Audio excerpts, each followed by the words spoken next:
Item PED 2324-1, information received.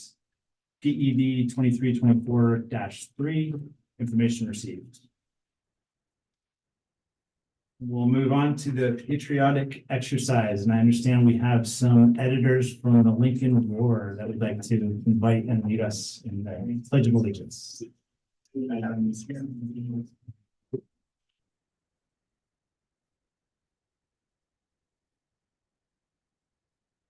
Do you wanna come over by the microphone and I'll see you move it down? We grow them short, I think. Let me turn it on.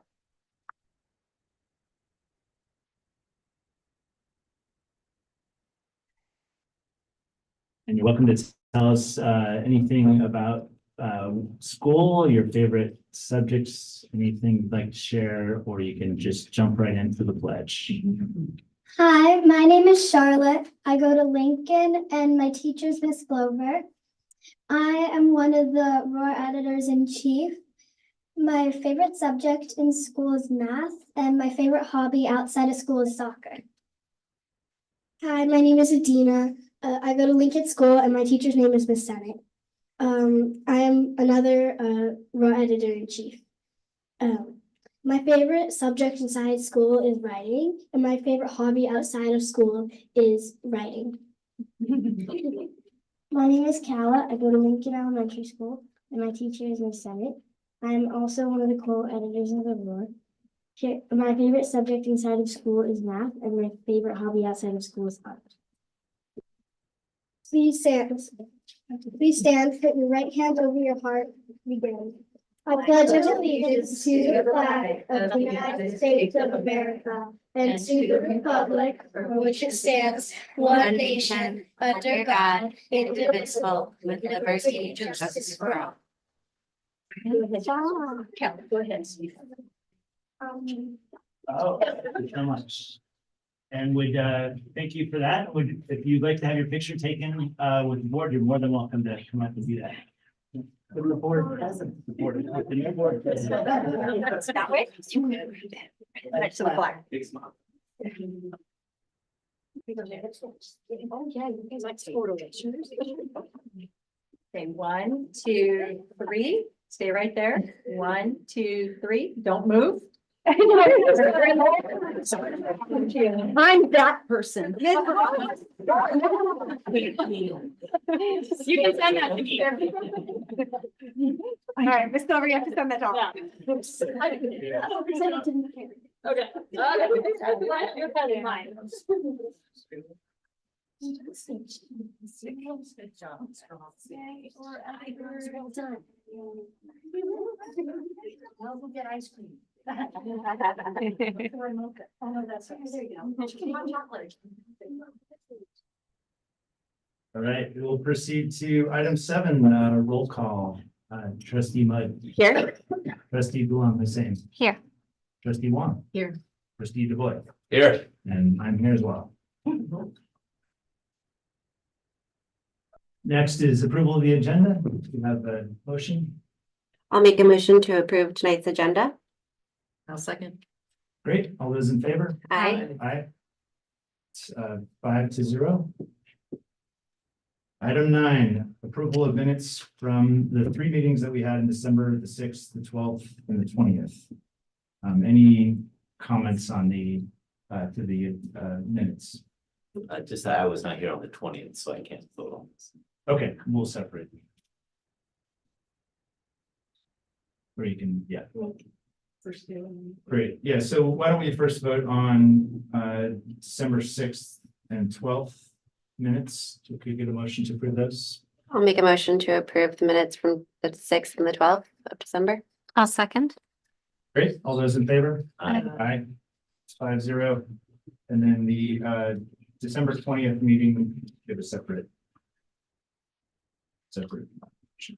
I move to approve the minutes from December 20, 2022.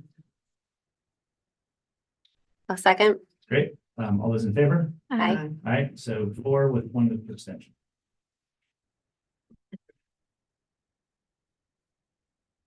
All right, moving on to Item 11, union statement. Do we have a representative from the Burlingame Education Association? Do we have item 10?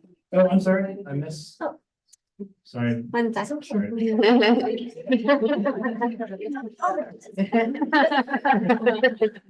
Item 10. We'll still clap. Big time. Public statements related to agenda items. Do we have any public statements? No, we do not, President Brown. Okay, great. So moving on to 11. This is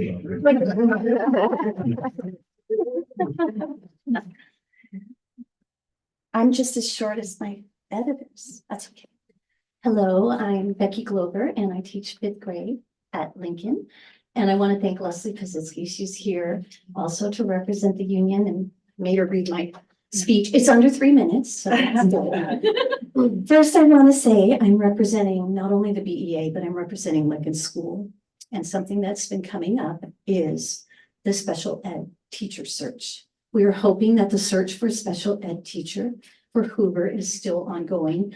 And we know it must be like looking for a needle in a haystack, especially at this time of year to hire someone in that position. But having Ms. Rios not on campus is affecting her students. She's at Lincoln 3 days rather than her 5 days. We've appreciated the substitute aides, but because they're temps, they're only here for a few weeks at a time. One of my students just said to me the other day or yesterday, she told me that she doesn't want to know their names nor get too attached to the aides because then they leave. My next subject is a little bit more emotional. Goodbye to Laura and hello to Lori Guidi. You have a good soldier on your hands. Laura Afshar has been an amazing soldier for Burlingame School District. She led our school during COVID and the aftermath. The DO is getting someone who's kind, organized, and a hard worker.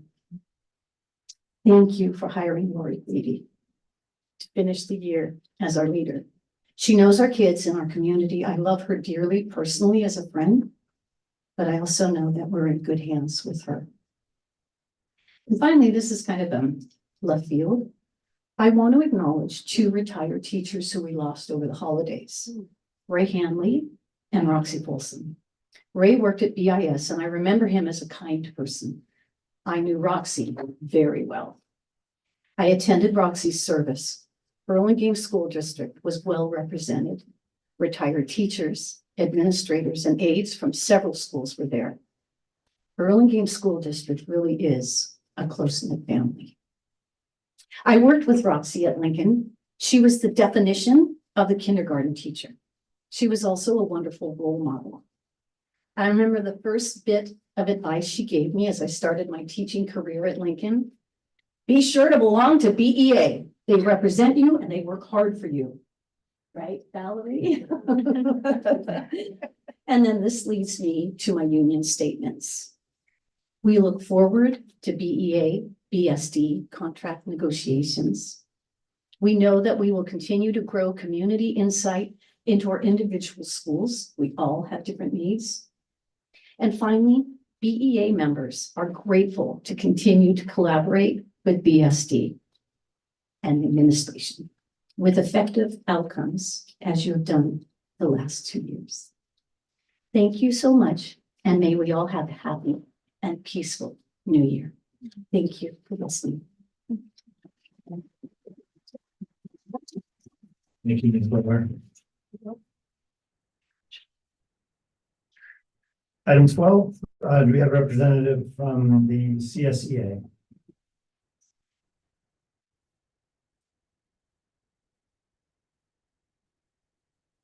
Good evening, Dr. Silversmith, BSD Board and Community. Happy New Year to everyone. I want to congratulate Laura for her role as our new HR.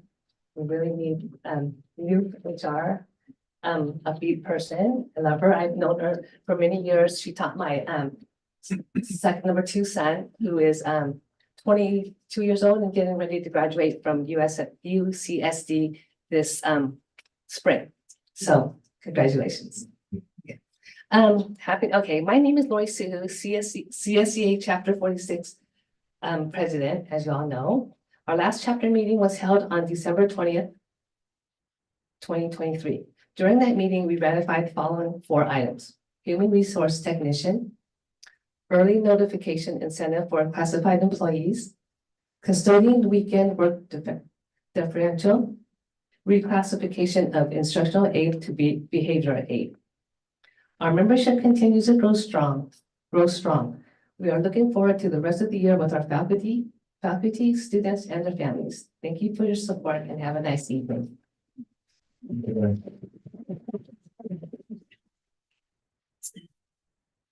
All right, item 13, statement of principle. Really. Just stay in our hearts. Good evening, trustees and Burlingame leadership team. I want to begin, one bullet point I didn't have on here, but I wanted to say that I really appreciated that you all came to visit our sites recently. It is lovely to have you. And as I used to share during parent conferences with parents, it's so nice to have interested adults who want to hear the tape that runs through our minds about our kids. So it was lovely to have you all and to share the thoughts and excitement that we have around our school sites. We're very excited for the BCE readathon to come. The kids always get very excited, lots of good energy. We've been working on testing and retesting our safety communication, which we used to do many years ago, I remember, and it's so crucial and important. So that opportunity has been wonderful. We're wrapping up our site plans for this school year and preparing to send them your way. And we're really excited about getting ready to realign. I know we're working on an LCAP. And so one of our goals is shifting the timeline. I know we've talked about this, Dr. Tang, shifting the timeline. So we're really wrapping up our ideas and streamlining them and aligning as sites for next year. So it's another way to be close in collaboration and share best practices and be really well aligned with our district plan as well. District grade level meetings have been awesome. I'm in 2nd grade. It's been really lovely to have folks share what they're working on and to spend time, concrete time. I appreciate the time was given for teachers to do their online training for California Literacy Reading Project. And we keep going with our CLRP work, which is wonderful. We have had our affinity group gatherings, which I'm sure I'm stealing from Dr. Silversmith's update, but I want to say thank you to Gigi Gonzalez for organizing and coordinating. And there is a lot of conversation. I know one of my staff members is really involved in one of the affinity groups that met recently. And I know she talks to Gigi a lot. And there's a lot of work that goes into getting the community involved and connected. And a new idea that we were really excited to explore is offering English classes on site for our families and our staff members, which was an idea that came up from one of the staff members at the affinity meeting. So I loved that idea. January is a time of reflection and new beginnings. We're revisiting our routines and procedures. The first day back, they're a little sleepy. The second day back today was probably a little festive, right? They're tired on Monday and then their energy comes out. We're really focused on kindness and intentional ways to include others.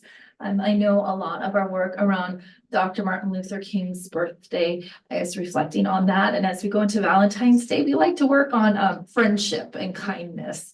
We're digging deeply into our essential standards because we're rounding the corner into spring. And we're really working. I know the snow is here, but we are working on being here on Fridays and Mondays to keep our attendance. And we are a snowboarding family and we are here. So it's really, really important. We are really excited about our community program partnerships. I don't know that you hear much about it, but our Burlingame libraries and their reading programs are phenomenal. So every summer and every winter, they offer such a great program for the kids to access books and read and connect and participate in so many ways. I know my own boys just love it. And then one thing we're looking forward to is the Student Environmental Film Festival in San Mateo County. It was a big deal at Lincoln last year. And we are really excited for the kids to show their enthusiasm for taking care of our earth and our planet and to make films to celebrate that. Specific to Lincoln, our dandelion garden continues to thrive. And I am so grateful for all the energy that goes into there. It's a huge center of connection for our families. It really draws our highest volunteer participation, including traveling grandmas and grandpas from Minnesota, which is so sweet. And then so much student voice. I know I shared, so this is repeat for the trustees, but our Lincoln Lions, I think of as a part of our work on belonging, are really starting to share their excitement about clubs. So we have a bug club that meets at the water fountain and they study spiders. And then we have an American Sign Language Club that started that is going strong. It's really exciting. We have a cartoon club, which they worked to do cards for Meals on Wheels, which was really cool over the holidays. We have an art club, not to be confused with the cartoon club. And yeah, so, and our STEAM club. And I think my most recent application was a hula hoop club. So I just love that the kids are finding ways to celebrate who they are and what they love and to build connections through that. I think that sets a tone that we take into adulthood and builds the kind of loving connections that you see represented by Lincoln tonight, because we really just do adore each other. So January is a really exciting time in our life. So thank you. I'm sure I went over my 3 minutes. My apologies. Thank you.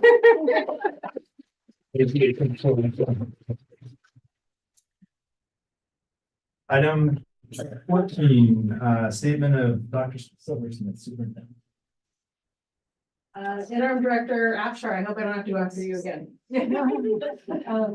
A couple updates from the district office. Enrollment for registration opens February 1st. So before our next board meeting, we will be starting to collect registration for new students and current students. It's exciting. We've had a lot of families come in asking about TK and kindergarten already. So we're excited to see all those new kids come in. Ms. Pazitsky, I know that you love them dearly. She does. So that's exciting to start thinking about.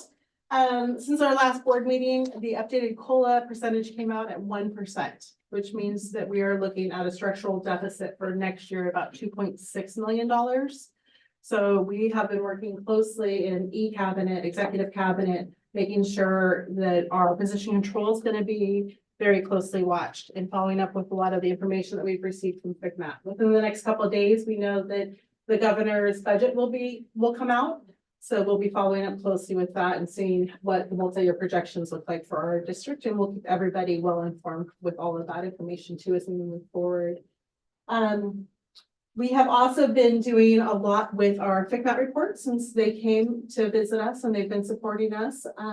This Friday, we're doing an all management training with regards to budget. And so CBO De La Cruz will be leading that. And so we're looking forward to that. She'll be training everybody on our financial system and then everything from SACS reports to how to fill out conference paperwork to how to do proper POs. It's going to be an amazing kickoff to budgeting for us. So we're looking forward to that. We also, right before break, offered to any employee, anybody in the district, through the California Dyslexia Initiative training that was free training. That is an amazing training. And we offer to pay every single staff member, whether they are a teacher, whether they are a custodian, anyone. And we had great outpouring of people wanting to take those trainings. They are asynchronous, completely vetted, and pretty amazing training. So it was one of the offerings that we did in honor of when President Mudd did her year as our president. Now she's Trustee Mudd. So it was another way that we could go ahead and support that. And we are already getting people's pay coming in. So I just wanted to give you an update on that. So Great. I just signed up for it as well. very cool. So it is free to sign up for, and people can still sign up for it. They just need to complete it by February 29th. It's 5 hours for staff that is not special ed related, because there's an extra 5 hours if you have a special ed course that you can take. So 10 hours that we will pay your hourly pay rate. So it's a very well vetted course on helping to support tier 1 instruction around dyslexia. And it is our push for every child reading in Burlingame. So very important to us. And last and definitely not least, most importantly, January is School Board Recognition Month. And I just really want to say, on behalf of the Burlingame School District, all of us, the 300 employees, our community, our over 3,300 kids, thank you to the 5 of you. Tirelessly, so many hours of volunteerism, calls at all hours, reading endless amounts of paperwork that we send you. And I just cannot thank each of you enough. It means a lot to me and to everyone here. So thank you so, so much. On the back of all of your chairs, we have provided you with updated Burlingame vests. You are now part of our official safety committee. So thank you again for everything you do. It means a lot, and I just really deeply appreciate each of you. So thank you. Thank you, Marla. I didn't know there was such a month, so thank you. We'll move on to item 15, statements of board members, and start with Trustee Mudd. I don't have a whole lot to report tonight, other than I'm thrilled to hear that there have been so many people that are taking these classes. It's great. I signed up for them as well. They looks very, I mean, you can take hours upon hours. There's a lot to dig into, so that's great. I'm excited about that. I did attend the city district liaison meeting with Florence. It was our district office leaders. Great meeting. We talked about enrollment projections and housing and electric bikes. And Chief Matucci was there, and Donna Colson and I are going to work together and try to do some work in the community around electric bikes and kids and safety. So that sounds worthwhile. I don't actually have anything to update, so I'll pass on. Yeah, just Happy New Year. Glad to be back. Nothing to report. Okay, I have nothing to report as well. So we'll move on to consent agenda, item 16. Should I read the language on consent?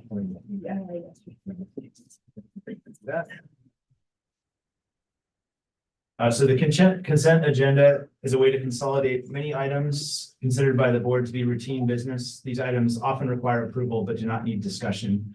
All trustees have reviewed the items in advance of the board meeting. Members of the board, staff, or public are able to request specific items to be discussed and removed from the consent agenda and placed on the regular agenda. The superintendent and staff recommend approval of all consent items. Movement of any suggested consent items is appropriate at this time. Would anyone like to remove anything from the consent agenda? Okay. Great. Do I have a motion? I'll move to approve the consent agenda. I'll second. Great. All those in favor? Aye. Aye. That's 5-0 on the consent agenda.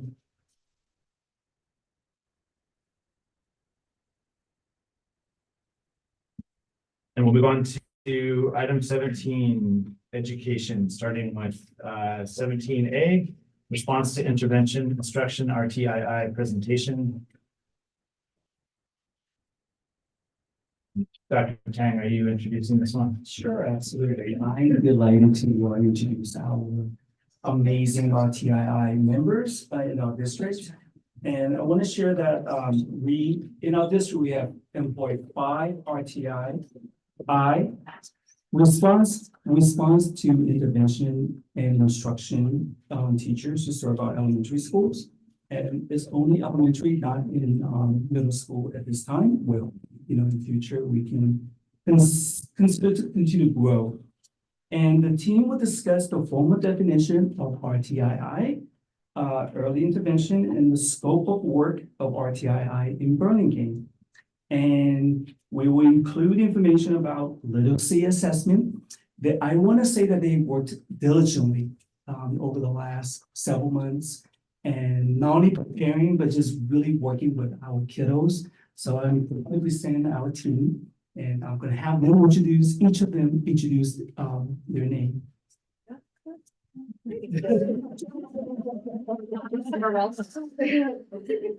Here's, do you want using the microphone? Okay, great. Hello, my name is Sarita Fordham Aguilar, and we would like to thank you for providing this opportunity to speak to all of you about RTII, which stands for Response to Intervention and Instruction. We'd like to share all the great things that are happening, like Mr. Tang said, with RTII at the elementary level. thinking K through 5 at this time. Some of the things you'll hear tonight, as he explained also, is we're going to just introduce each other, introduce ourselves, background information, the importance of early literacy, the framework that we use, data from the fall, specifically DIBELS and some math data. And then more equally importantly, we're going to be talking to you about the intervention process and how we help children that are showing signs that they need some help with their reading. And then we're lastly going to talk about additional supports that we see for the future to continue to help the children that we're helping and to look towards the future to be the best that we can be. We realize we gave you this PowerPoint. It's about 22, slides. We're very passionate about our job. You'll hear that as we talk. We wanted it to be short and concise, and we believe that it is not short, but it's concise. You'll find that the information is very important, and we didn't want to leave anything out. So we invite you just to sit back and relax a bit. We know that you already received the PowerPoint, so hopefully we'll kind of go through some things quickly. And if you have questions, just write them down, and we'll do our best at the end to address them. And if not, we'll have to do it offline or we'll stay here for a long time. We like to talk about our job. So to start off, my name, as I said, is Sarita Fordham Aguilar. This year marks my 26th year in Burlingame, my 30th year teaching. I previously taught in another country. I have a bilingual Spanish teaching credential, 2 children, adult children that both went to BIS and BHS. And I'm at Washington at 80%. Thank you. Now I'll pass it on to Yvette. Hi, my name is Yvette Carrera, and I am full-time at McKinley. I have been with Burlingame School District for about 16 years, I think. I'm not sure if it's like 15 or 16 or 14, I don't know. 12 years of those have been as a dual immersion teacher. I'm also a parent in the district. I have a 6th grader at BIS in the dual immersion program, a 4th grader at McKinley, and then twin girls at McKinley as well. I know. Twins mom. Yeah. I'm Angelique Berry. I'm a mom of 3, first and foremost, twins in middle school and a freshman, which hurts to say. I've been in education for 22 years. This is my 10th year with BSD as an RTII specialist. I am 80% at Roosevelt and 20% at Hoover. Hi, my name is Valerie Kistner. I'm a mom of 2 adult children. I'm waiting for grandchildren. And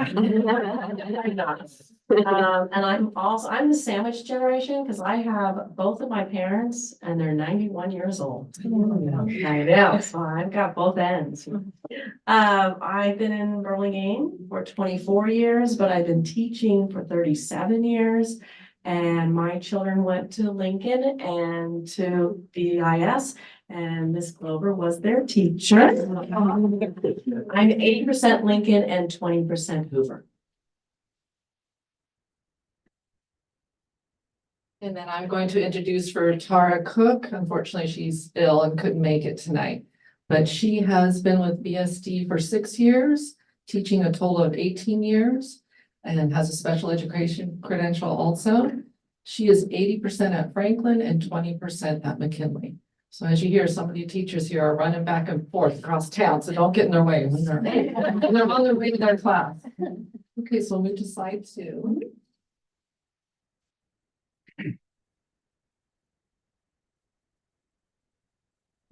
Where do I point, Kirsten?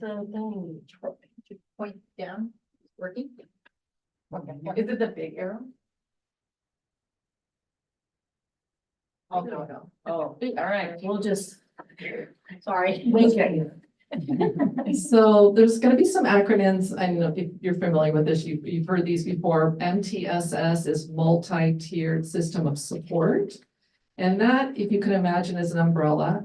That includes not only reading, but behavior, other academic areas, absenteeism, and social emotional learning. Within that umbrella is the RTI model. You see, this is very standard when we look at ways of providing intervention. At the bottom, I'll just start there. I'm not going to read right from the slide, but just kind of tell you how it goes there. We match students' instruction and support to all the levels of intensity of their needs. At the bottom is the whole class instruction. That we hope, all children are learning at this whole class level. Mostly it's about 80% more or less that will get all the information clearly. Then we move up to tier 2 where the child is receiving whole class instruction and then additional targeted instruction, and that's the level 2. Up to level 3, the child is receiving whole class instruction and then intensive intervention. That is about 5% of the population, more or less. And that is where we provide the very intensive instruction in the area of the child's needs, usually with one-on-one or in very small group support systems. On the left, you see the universal screening and progress monitoring. That is the way that we keep track of how the children are doing. And if they are moving in those areas, they might move up or down, depending on their needs. But this triangle gives us a focus of where the children are and how we meet their needs in that area. And now I'm going to pass on. I have one more. Oh, sorry. Go back here. Okay. Here's our next one, literacy framework. And this is taken from CRLP, which Short spoke about also. And this year and last year, we're still doing it this year. The K-2 teachers and the RTII specialists have had the great opportunity to receive this training. It stands for California Reading and Literacy Project. And here we see on the screen, this is the Literacy Framework for Assessment Instruction by John Schelfenbein. This graphic is the bedrock for all training and understanding the important skills necessary to develop literacy and academic English language proficiency. It's a general sequence of order to systematically teach and assess students on their journey to literacy. Then in the following slides, you will see how we have developed assessments. There we go to that. Okay. And progress monitoring tools to make sure all students are reaching these important steps and what we do to help them along the way if we see signs of trouble. Now I'll pass on the microphone to Angelique. She's going to talk about why intervention is so important.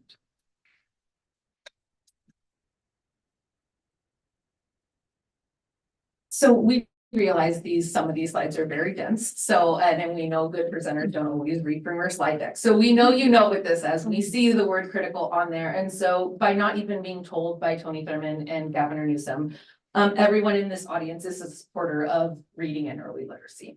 And that's why we're here. It is our mission, as well as Tony Thurmond's, to have all students reading by 3rd grade. And here at BSD, we are ahead of the curve.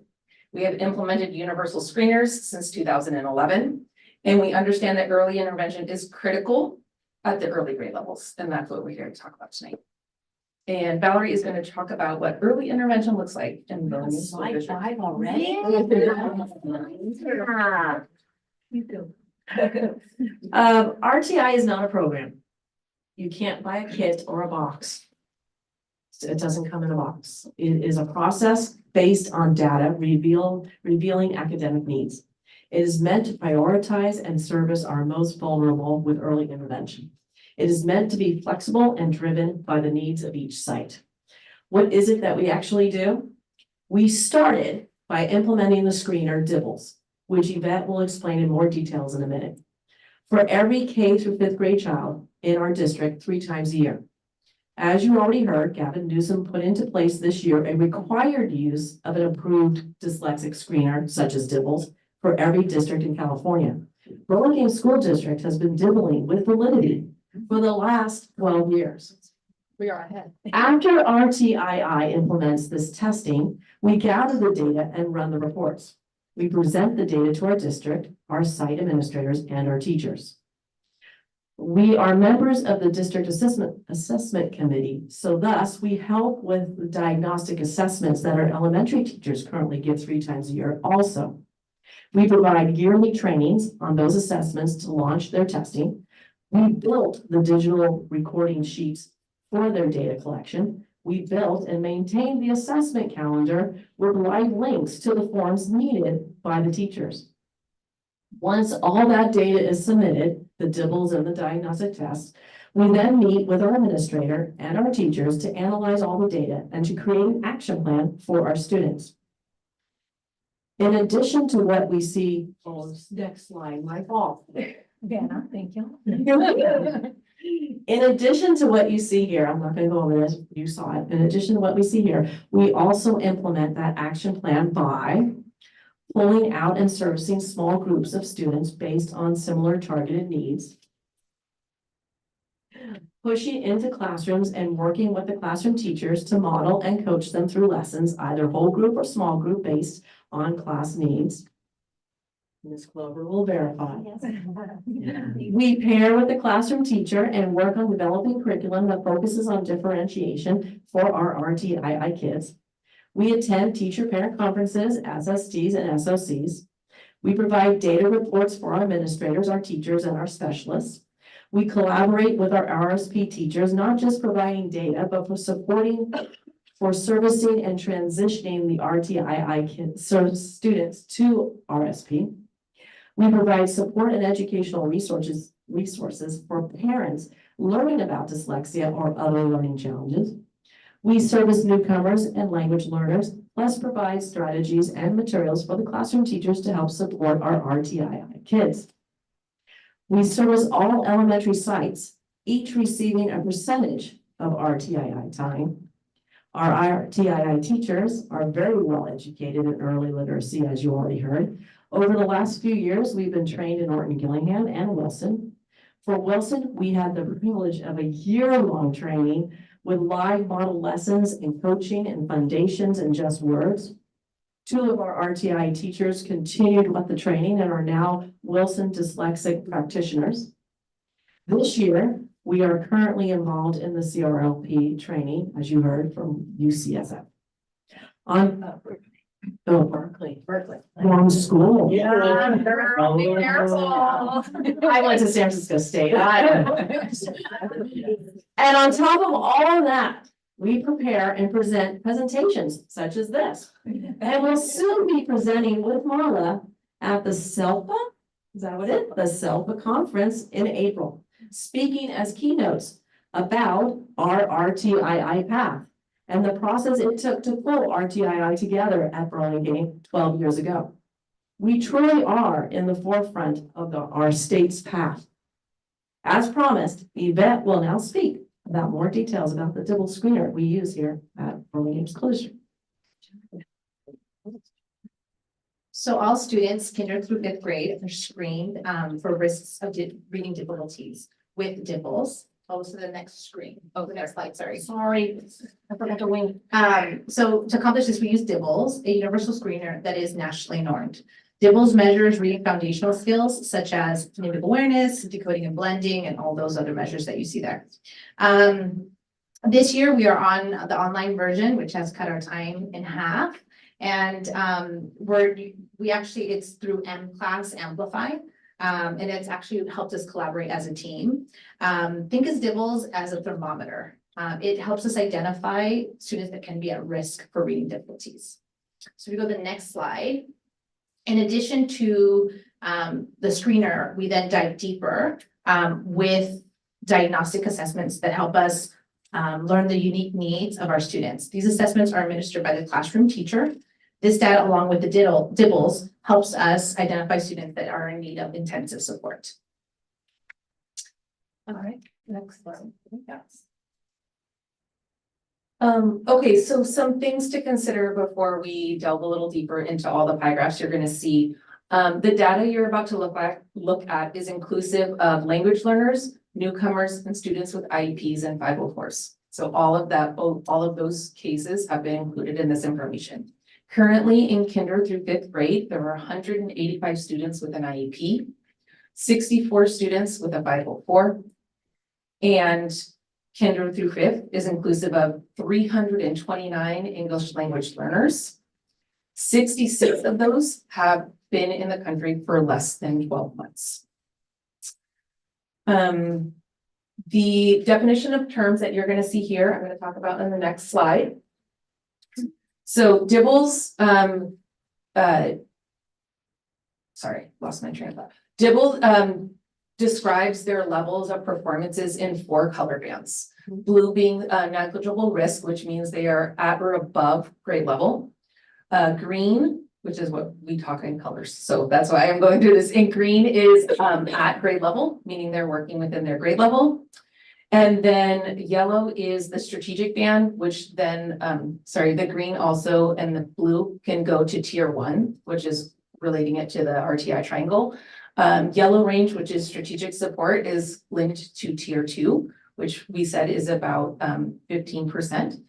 And then red, which is our at risk, is about the 3%. The pie graphs that you're going to see in the next couple slides are using the same color coding system. So it's all linked this way. The graphs you are also about to see were generated by school. So we each sat down, took us a long time, and cut our numbers all together. And we generated it by school and by grade level, K through 5. This is a composite score of DIBELS, and it is compilation of reading foundational tasks that are specific to each grade level. So what Yvette showed you in the previous slides with all those lists of tasks, those are what comprises the composite score. We also wanted you to be aware that the student composition varies greatly at every school site. So I'm going to go through the slides quickly. Hopefully you guys have had a chance to kind of dig into each of those pies yourself. Okay, thank you. But our intention is to get to one of the last ones where we look at the district as a whole. Okay, so Kirsten, I'm just going to go through. You're going to be on fast. Here, this is Franklin and Hoover and Lincoln and McKinley English Immersion. I've got my notes. These are the students at McKinley that are instructed in English only. The next one. This is a representation of lectura, and lectura is the Spanish equivalency of DIBELS. This is administered to dual immersion students in Spanish, and it is a reflection of their Spanish reading foundational skills. And on the next slide, Actually, for yes. clarification on that, Yep. so you're telling me that kindergarten dual immersion, you could have an English only speaking student that's being tested in Spanish. So it's the first time they're seeing Spanish, correct? Yeah. Okay. Correct. And then this is the dual immersion. This is starting in 3rd grade. Dual immersion students are tested in both English and Spanish, but this is their English proficiency through DIBELS. So this is the English only version. Next is Roosevelt, followed by Washington. And then finally, we land on our district. This is where we're going to land and talk for a couple of minutes. This is our district-wide data for the fall of 2023. The students were tested in September on this information. So this is September data. This is a compilation of all elementary schools at BSD by grade level, inclusive of what I was speaking about earlier, IEPs, 504s, multi-language learners, and newcomers. I just want to also tie back to one I mentioned in the beginning, when I said our goal in this presentation and our goal via Tony Thurman and our own BSD initiative is to have all students reading by 3rd grade. And we strive to meet that goal. And if you look here, we are very close to meeting that goal. As a reminder, these are results from screeners that were done in September, and we're very excited to come back and show you what diagnostic 2 and then finally diagnostic 3 looks like and our growth over time. Lastly, I just wanted to talk about this 5th grade kind of landing, because we still have some intensive and strategic kids in 5th grade. What happens to them? So in regards to that, last year, the RTII team implemented an articulation meeting with BIS, in which all of us got together on a Zoom call with all the BIS case managers in special education and discussed by name all these students, the services they were receiving from us at our sites and what we thought would best be needed for them at BIS. So just because we have these numbers, it doesn't mean that they go unnoticed, and we pass that information up to BIS. We know that there's not an RTI specialist up there yet. But these are students that are of our concern, and we wanted to make sure that articulation happened, up through the middle school level. I'm just all about data tonight, ladies and gentlemen. Here we go. So, like Dibbles for literacy, we use iReady for K2 math. However, these are not normed assessments. Okay, so we know that Dibbles is normed for time of year and grade level. These assessments are for grade level standards. The color bands are a bit different when we talk about iReady. There's color striation, so you can see the green striation is for mid or above grade level. Green is for at grade level. Yellow is for 1 grade level below. Red is for 2, and there's red striations, which we don't see on any of these. That is for 3 or more years behind. These bands are composite scores of math standards per grade level. So that also then means that not all math standards have been taught in September. I'll talk about more of that in a minute. Here we have first grade. In the fall, kinder is not assessed for iReady. It was decided that let kinders be kinders and let's knock out them on a tablet or on a computer, but we will have those scores for diagnostic 2 and diagnostic 3. And the next slide. These are the same bands. This is second grade. The information being used from iReady is to have data conversation with teachers about how to best support their students in learning in math. I want to set you at ease, and we even talked about this as a team about how much yellow we are seeing. And I think I alluded to it a little bit already, but it's important to remember the time of year that this assessment happened. These assessments happened in early to mid-September. And again, these are inclusive of all grade level standards for that year. It is not an expectation that every child has every grade level mastered in September. So again, we'll be back to talk about that more. It should also be noted that we do not have the bandwidth to service both English language and math without compromising something. Based off the data and the collaboration with administrators and our teachers, some sites have implemented math interventions based on those discussions and need. I will turn it over to Savita.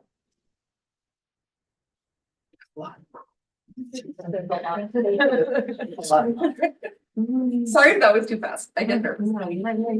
So as we just described, this is what happens in September, and it'll happen again in January and then in spring. So this is what we do next. We not only gather the data, but then we sit down and talk in grade level meetings, as we said, with principals, and we share this with parents also, the data, to help them understand where their child is. And then we make decisions. So if you look at the top, it's trimester benchmark assessments that we talked about. And I just want to put a plug in to the beginning of the year. Teachers were given early release time, and that hasn't happened in years. As you know, I've been here a few years. That used to happen, and then it went away. And I would just like to reiterate how important that time was and thank the district for that on behalf of the students and the teachers, because they were allowed time to look the child in the eye, to get to know the child for more than just a few minutes in class, and to do a thorough assessment of the child and understand where that child is at. So I would hope that in the future, we still value that early release time. So especially at the beginning of the year, that teachers can do a very thorough job, because as you see, this information is vital for us to make decisions for that child's future. And starting the year off that way is an excellent way. Also, all those circles in that data, we are testing also. And you'll hear people saying, you know, RTII specialists, they're testing. We do. We take time. It's necessary. Everyone wants to run out and just help the children. We want to too, but we can't help if we don't know what they need. And the only way we know what they need is to find out and sit down and do these assessments and then analyze. If we rush too fast, mistakes are done.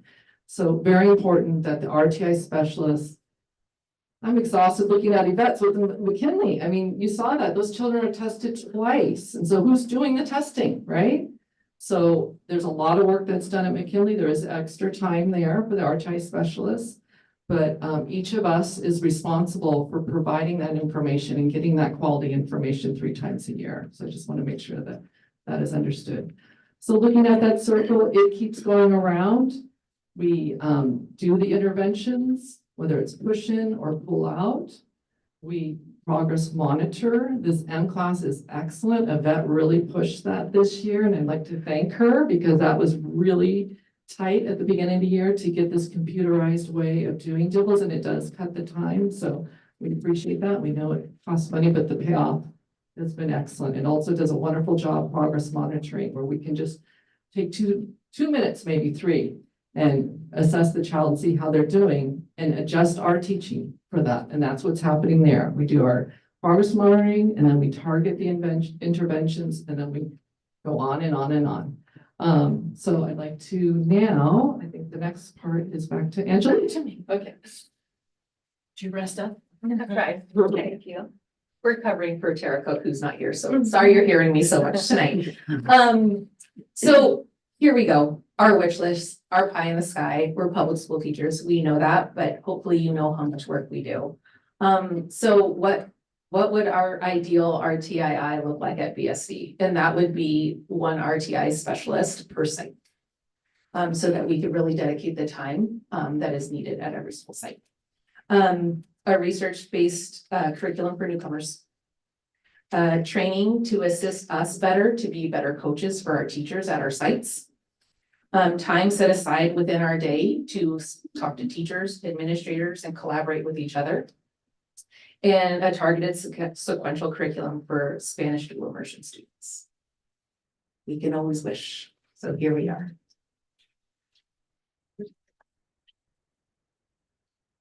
And this might be redundant, but newcomer, we're talking about children new to the country. I don't know if you know that, but that's very vital to know, because we get children, as you know, 5th grade, kindergarten, that are brand new to the country. And that's who we work with also. That is quite different than teaching reading. So just to remind you of that.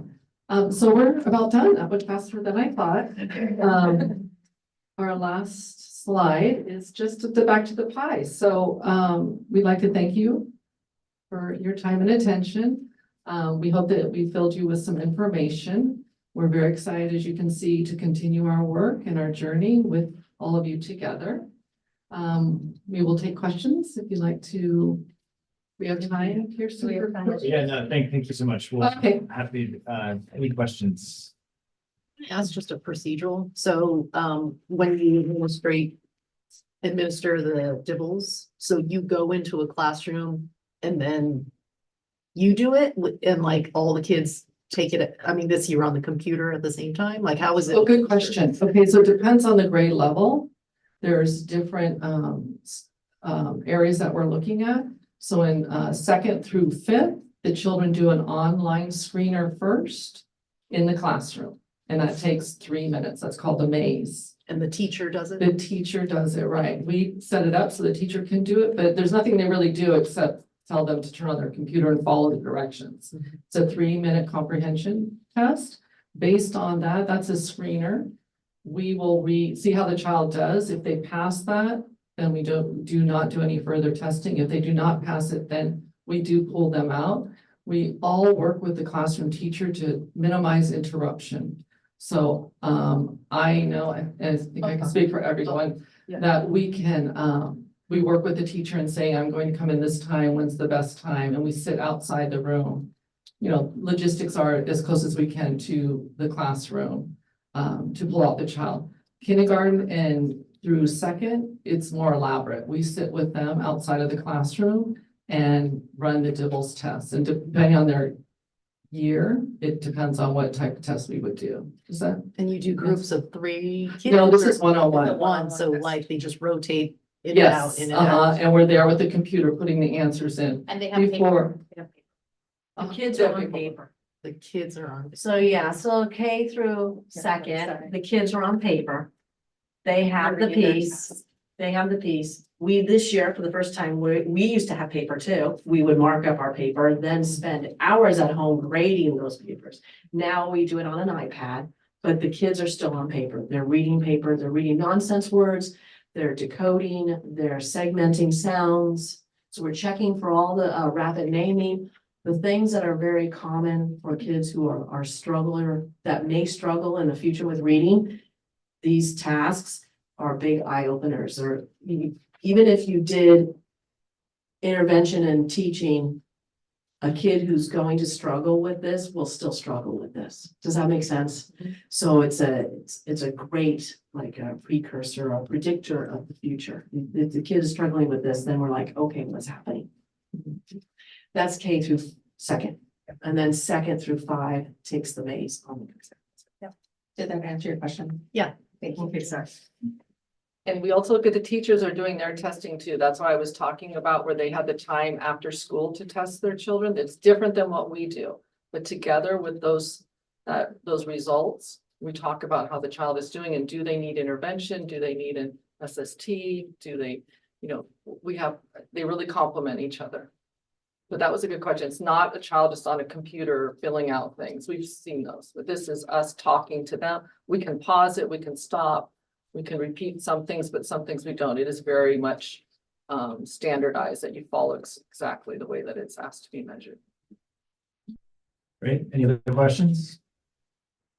Are you servicing IEP students as well as RSP tag teaming with you, or how does that? No, we usually service general education students. Yeah. So we're not. You're in all in tier 2 of them. So Burlingame is unique. We are in tier 3A.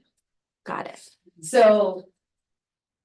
Yes, we have our own pyramid. We when we built this long time ago, some pyramids have tier 3 and then tier 4, and tier 4 is special education students. We put tier 3A and 3B. 3A is the response to intervention teachers, and 3B is the instructional specialist. So you'll have kids with a 504. We might, yes, absolutely. Okay. We might have students with 504s, Yeah. absolutely, but generally not students with IEPs. Okay, great. Because those minutes need to be met by Right.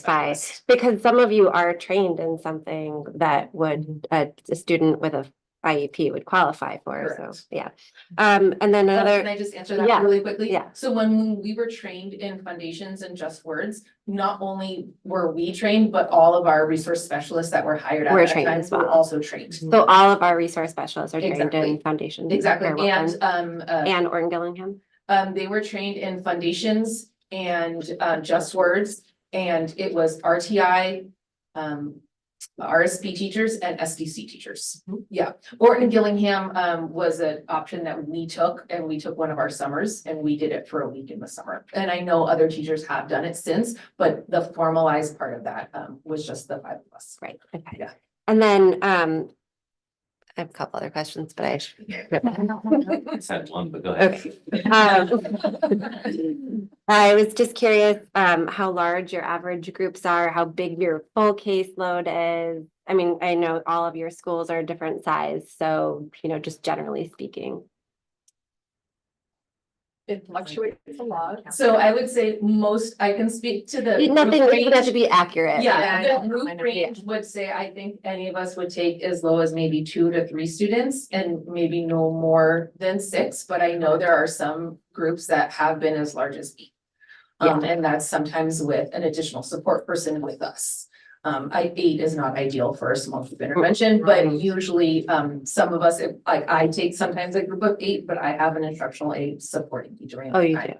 do. Mm-hmm. I have taken groups of 8 at the beginning of the year to see if, because the kids they might be yellow. Yeah. And I just want to check to see if they're going to stay with me or not. Mhm. So I have gone as big as 8, but no, typically no Yeah. more than 6. Yeah. My room actually doesn't fit. Right. Do you know how many are on the case? Gosh, no. I don't either, but that's counting. No, I don't. I'm gonna say over 30, 40, something like that, between both programs. Yeah. And you're at McKinley. Yeah. And she services both dual immersion and English. Yeah.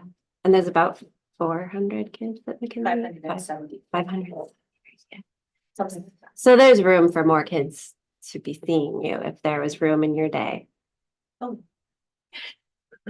But we have to but be, yeah. we have to be diligent about this. Yeah. You know, these children, they're only in school so many hours and they're only, half of that's recess, Right. right? So that's why all the testing is done, is that You have to be so targeted. we But do. yeah, we do. And we're trained for that. Mhm. The idea is, and I think that is the only one that's at McKinley 100%.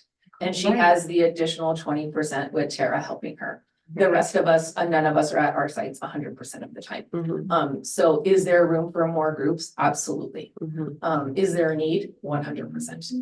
So, I would even add, I mean, I think also the need being that we do support teachers in that tier 2 instruction. I think that that's something that, sometimes we have to compromise, right? We have to, we prioritize the most needy. So it's, there's always Right. room, right? There's always, something to do. But yeah. Most groups you could take in a day is 7, Right. right? Because That's our you laws. have to have a recess and you gotta have a lunch, right? So the most you could take in is 7. Mhm. And most of us travel. So really the most we can take in is probably 5. Right. and I was The gonna way say it at is right, Roosevelt, the way it's set up. right around 30 at Roosevelt, Mhm. and that's being there 8%. And I know there's more. than Yeah. that. Sorry, next question. Sorry, don't want to monopolize. Go for it. Oh, I was just gonna ask, all the information was from kindergarten to 5th grade, but what role, if any, does RTI play in TK?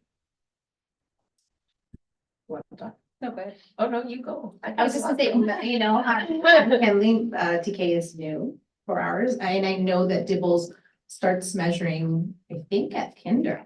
So I don't know, I definitely know that we have student of concern meetings. And so at that time, if there's a concern with the student in TK, we definitely address it as a team, and if there's measures that we can, assessments that we can do, we do that then, but that hasn't happened at McKinley yet, because it's relatively new. I was gonna say at Roosevelt, over the last couple of years, we've had a couple of student of concern meetings, and 2 TK students have come up, and mostly the teachers are looking for like additional ideas, additional resources, and we can bring that to the table. We don't serve, I don't think any of us have serviced small groups, mainly because we use our screeners as indicators of risk, and that's what makes our groups. And we don't have any of those screeners for TK yet. And some of those children have not been in any formalized schooling. So it's hard to know if the child knows and can't do it, or if they don't know because they haven't been exposed. So I think we look at the school as a whole, how to best use our services in that way. One more question. So I know that IM Math doesn't have an assessment program like iReady does. Is there an assessment tool that you guys have identified that you're interested in using for math? So, I will let Dr. Tang talk a little bit more about this, but what I can tell you is that we have adopted Math Annex, which is going to be a screener for 3rd through 5th. The teachers are getting trained on it. We are going to get on board with that team and see what that can do for our district. It's brand new. We just started talking about it. We just started rolling it out, but it is in the works. Oh, yeah. Did I miss anything? No, today we actually had an introductory session with our grades 3 to 5 teachers today with that annex. So it's really exciting for many of our teachers. The other, when we're thinking about illustrative math, which is the grades 3 to 5, we're looking into other options because when we made the adoption, I want to say a couple of years ago, there are 2 ways. One is with the paper version, and then the other one is the electronic version of assessments. So Mr. Wong and I are communicating with the other program and see if we can just hear just the assessment component of the curricular resource. I know Maria Brown up at BIS was talking about that a couple of years too. She did that program back in Massachusetts. The digital component. Math. No, I am. Oh, I am. And we are excited about the Math Annex. We're excited for what those results can bring us. We're nervous about what those results can bring us because, as you know, we are This loaded. work, yeah. We are full, Yeah. but we know that there's also needed math. Is it a learning difference screener or is it a screener to understand what holes there are in a student's learning? That's a really good question. We haven't been trained enough to know that information. I'm sure Dr. Tang and Dr. Silversmith can speak more to that. Mr. Wong has done a lot of. And Mr. Wong, that's what we want to learn more about, because the goal was to bring this to the teachers. And we are teachers, so we will be along in that process. Yeah. Okay.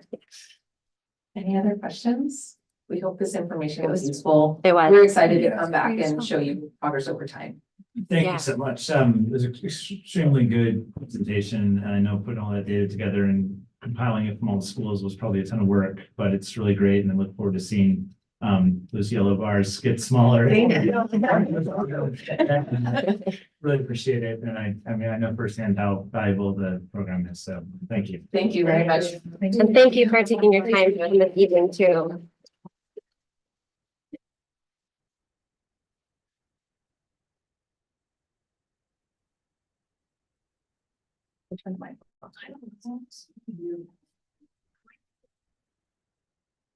Next, we have Mr. Wong, who's going to be presenting the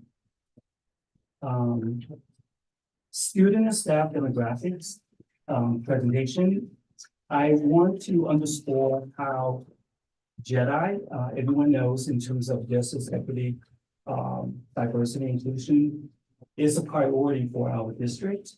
And we're always finding opportunities to improve student outcomes. So, Mr. Wong, take it away and share what you have come up with. Hi, good evening, everyone. I'm Nate Wong, I'm the coordinator of assessments. It's not working this evening. You just Oh. look it up. Okay, go ahead, thanks. Okay, so tonight we wanted to take a look at some data. In October, we presented student demographic data. And then in November, and that was in order to provide kind of a baseline for understanding where we are as a district and how the district has been changing over time. And then in November, we presented data about our music program, which included a comparison to that baseline data. So we've been kind of looking at this demographic data for the last several months. So now to add another layer, we're going to take a look at the certificated staff demographics as well, which we just collected this year. Thank you.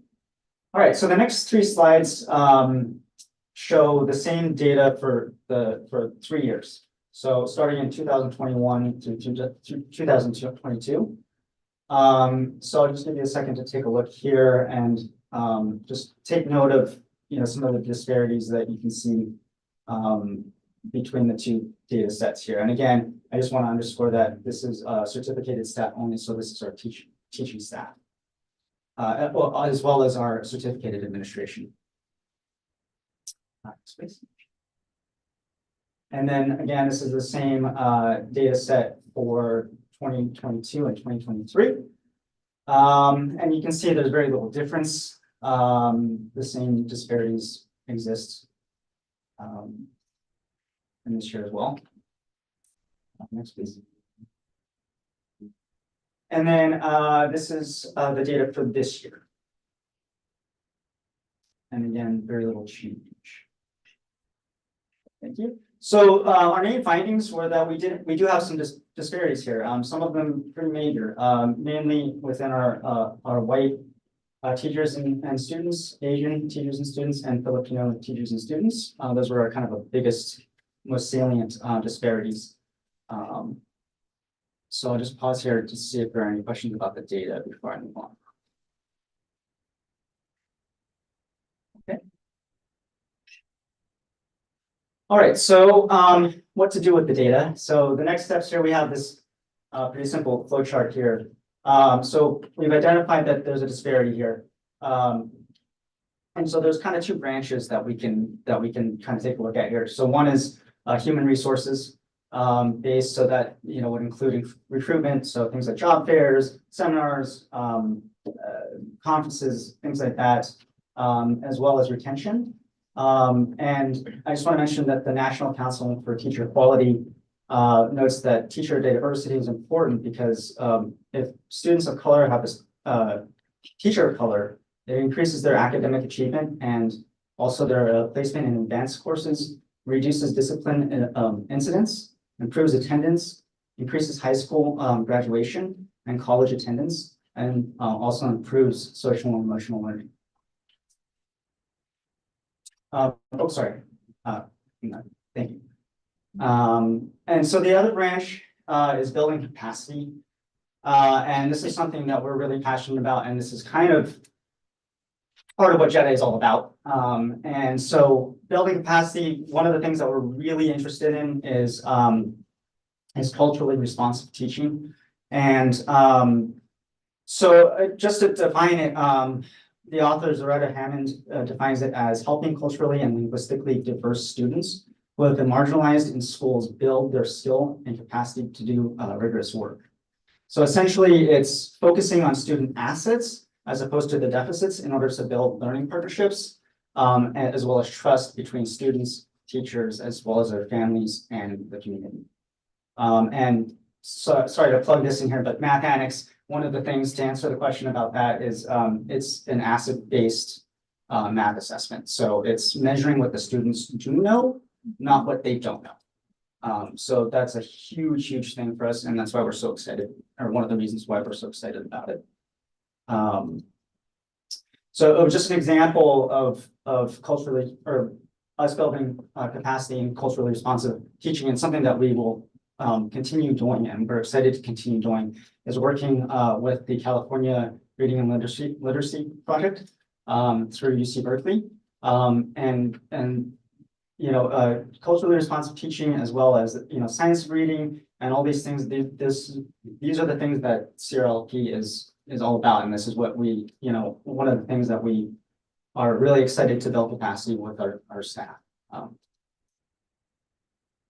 And I just wanted to add one little thing. So for me, just anecdotally, as a new teacher, when I came here, I was an intern, and I had zero classroom experience. I had zero coursework, and I was put into the classroom. And after the first couple of years, and after all the coursework, and after all the research and all the theory, I kind of looked at culturally responsive teaching, and I realized that I hadn't been doing it, and I hadn't been looking through that lens and seeing my students' assets, and it just really turned a light bulb. And I look back at that time now with a bit of remorse, you know, for having not understood the asset-based pedagogy. So, any questions? Just kind of some questions, not really questions, just would love to learn a little more about what the recruitment retention looks like. Sure. So, I mean, it could be a number of things. I mean, part of it, I think, as a baseline, you know, just understanding how the interview process works, right? So making sure that our staff understands, you know, what we're doing when we're screening, and making sure that our implicit biases, you know, we're checking those at the door when we're starting the hiring process. Making sure that our staff understands, like, you know, what are we looking for, you know, in our staff and in our community.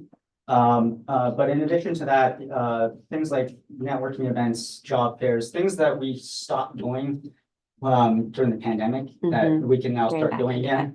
You know, we used to go to like Notre Dame or whatever and bring a table out with you know, a bunch of flyers and you know, swag and stuff like that. So we used to do things like that we don't do anymore. And those are all back in full force now. Yeah, as far as I know, right? Yes, Yeah. I would just add to it, Nate. I also think something that Gigi Gonzalez has brought forward is networking events, like Every Child Deserves a Black Teacher. So following groups and working with groups. So there's events like that. Okay. Working with historically Black colleges. Interim director of HR, Laura Afshar, sent me like 20 different recruitment fairs that she wants to attend. Going outside of San Mateo County to look at different colleges, partnering directly with universities. and kind of looking at different, areas. And also, it's also been a huge thing in Burlingame and a huge success of ours. We've had some phenomenal paraeducators here that have gone into our teaching profession that are very diverse. And so as interim director also stated earlier, we have a large people that work in our community as CSEA that want to continue to work on their English. They come here with a lot of degrees and they've moved into teaching positions within our own community. So it's also making sure that we are being eyes wide open at what we're doing for recruitment. So yeah, and I think so that kind of I wish I would have added a branch to the retention box there of hiring from within. There are internship programs that exist that we can use to get these people into positions and build their capacity. And I'd like to make a point too, in terms of the recruitment. I mean, we have to be appealing to teachers of color who, you know, that they'd actually want to work for, you know, in our district. And I think having our affinity groups and having it open to staff really kind of can at least look like, hey, if I go to that district, there's a place I can go where I feel like I belong or have other colleagues I can kind of bond with who are similar to myself. Because if you just show up and you're like, oh, this is really not for me. And then, you know, some of the articles that Marla shared with us about, you know, why it's important to have diverse staff and match your the diversity within your student population is just you know, or one of the problems is that a lot of teachers have come to the teaching field altogether. Like it's like 45% or something. I mean, it's like really high. And I think part of it is it just doesn't maybe feel like a welcoming place. So, you know, they go somewhere else or do a completely different profession, which is such a waste and a shame, you know. Yeah, that's a really good point, Trustee Long. You know, when we talk about being culturally responsive, we talk about culturally responsive teaching, and Dr. Tang and I we're talking about this today, and it's not just it's about just being culturally responsive, right? And it affects our staff too. It affects our personal relationships between our staff members. So I think that's a huge thing. And yes, the affinity groups as well as the JEDI group are all really positive things that Gigi is working very diligently on. it's a standing agenda item on every board meeting too. It's brought up every single month. That's something we talk about. And I think we have, as you know, that we have really increased the equity resolutions that we have in our district, because it's about being seen, being heard, and being valued. And that's something that we truly believe in. I know as a person of color and a minority, as an Asian individual, sometimes I don't get seen in the way that my colleagues might be, you know, in a way. So we definitely made a point to do so. The other opportunity, and I want to build on what Dr. Smith had mentioned earlier regarding professional learning opportunities. That's something that we have offered up to CSBA classified individuals. I think is so critical because we have so many talented individuals, but how do we go within from the pool of individuals that we have already in our district? So that's definitely one strategy. I know Ms. Afshar and I were talking about recruitment there, you know, so we're excited about that. And really just looking for multiple opportunities to engage. We also want to do empathy interviews with our staff members to really capture how they feel within our district. Do they feel belong? Do they feel heard, seen? So those are some of the things that really critical for our retention and recruitment. And I think that trickles, staff members feeling like they belong. And we just heard from some teachers who have been here forever, right? One of whom taught my sister. That sense of belonging, that sense of family, right? That trickles down to the students, right? And it's contagious, right? So I think it's so important that we build that within her. Absolutely. And I want to add earlier when Mr. Wong was saying about culturally responsive teaching, that's something that Dr. Silversmith had already started, part of the partnership with CRLP. And many of you attended the summer learning around the instructional routine. We want to find different ways, and Mr. Wong cited Soretta Hammond, and Soretta Hammond is well known in terms of constructivist learning theories as well as the information processing learning theory. And when we provide opportunities for kids to be able to engage actively, that is a really phenomenal way of engaging students. I think you heard Katie Von Heusen at the last board meeting talked about different ways of creating access. Those are things that we're constantly rethinking how we want to engage in improving. So yes, we see one perspective in the HR. We're going to continue to work with our BO partners to really increase.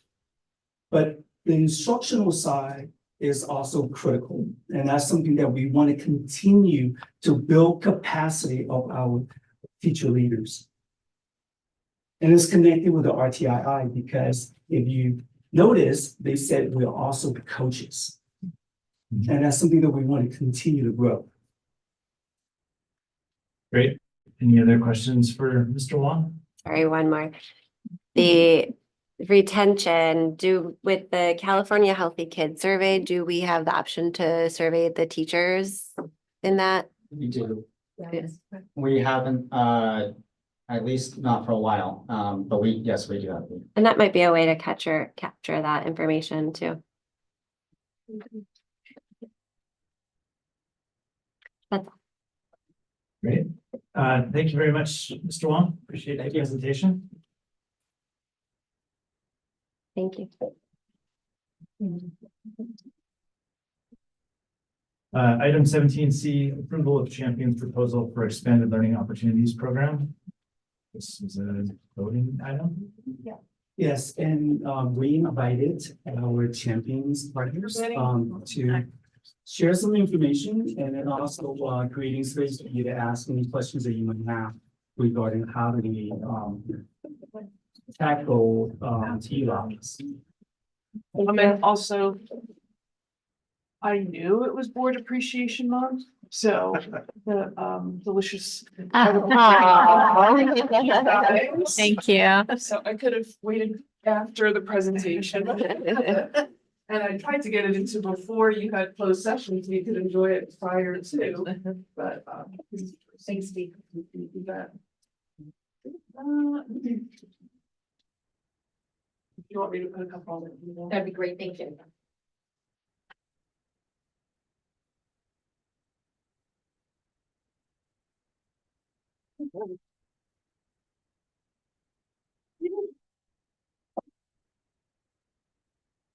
Hi, everybody. For those of you that don't know me, my name is Dee Phillips. I'm the regional director for Champions After School and Out of School Time Learning. We've been partners with the school district for 20 plus years and worked through the pandemic and really did some really great work together. So today we're here to talk to you or answer your questions actually about our proposal for our ELOP, so Extended Learning Opportunity Program.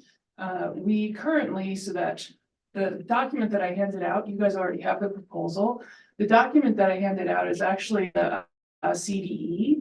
And what this does is it gives you an overview of how the Champions program fits into the ELOP program. This is a document that is in some school districts, they actually have this posted on their website. So it's a public document and it gives you how we fit our program into how we meet the criteria of the ELOP program. Currently in the state of California, we have about 200 sites that Champions operates in. And of those 200 sites, about 175 of them are ELOP funded. So we really have worked with school districts we had already worked with, similar to Burlingame, and we've instituted the ELOP program. So we've worked really closely with school district administrators and really kind of learned together in these past 18 months. ELOP is a very, very young program and we're all learning together. Champions also partners with the California After School Network. So we work very closely with the state and have state advocates that sit on the councils so that we can also get some firsthand information around ELOP. So I'm hoping to share some information overall with the program. And then also I have my site directors here, Shereen and Jackie, can give us some examples of how we use some of the activities to help extend the learning and the support of the children. And I love coming to the board meetings because you can hear all the other presentations, and every time they said something, I'm like, oh, Champions can help support that. Oh, we can help support it. Oh, wait, hiring fair, we got that too. So I love hearing all the information and then seeing how we can continue to support the community. So I'll let you just say. I just want to add one thing, give an update to the board. As of last night, CBO De La Cruz and Dr. Chang and myself had a discussion about doing an alteration to the proposal. So I do want to share that, if you don't mind. Yeah, sure. We would like to change on page 6 from where we said 20 students at the main base schools in Tenant Hoover. We're taking that out to just do the flat rate of an amount, because we might have one school that needs a lot more and one school that doesn't hit the 10. So we're just going to do the rate of hitting the amount limit, not the number of students. That was an important thing that my understanding is there was a conversation today that is a change that you guys were okay with making. Yes, yeah, Okay. and the reason that we went with 20 per site was because for ELOP funding, it's a 1 to 20 ratio, so it gives a classroom. So we have a teacher in each one of the classrooms, so that was the rate. If we do the total district, then we will use our current Champions programs, and those children will be integrated into that program based off of what the need is. We're also up for doing more Based on the need. based off of the need. Right. So Our concern is we might have one school that has one child and another school that needs 40. So we wanted to make sure that we weren't locked into 10 at one school, and that was important to us. Yeah.